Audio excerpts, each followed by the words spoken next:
உலகத்திலே தோன்றின முதல் மதம் இந்து மதம். கல் தோன்றி முன் மூத்த குடி தமிழ்னு சொன்னான். அது மாதிரி கல் தோன்றி முன் மூத்த குடி தமிழ்னு சொன்ன மாதிரி கல் தோன்றி முன் முன்னாடியே சிவன் தோன்றியாச்சு. அப்பேற்பட்ட இந்து மதத்துலேருந்து இந்த உலகத்தில் எல்லா பிறப்பிடமும் இங்கிருந்து போனவங்க தான் பல மதங்களை வந்திருக்காங்க. அதனால்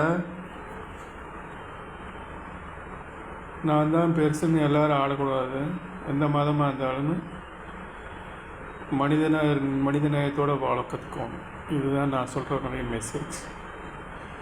அன்பு தான் உலகத்தில் ஆளும்.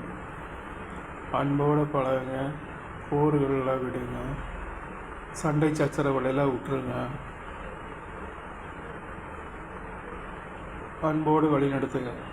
அதுதான் உங்களுக்கு எங்கெல்லாம் அன்பு இருக்குதோ அங்கெல்லாம் சிவன் இருப்பார். கடவுள் உலகம் முழுந்து ஆசீர்வாதம் பண்ணுவார்.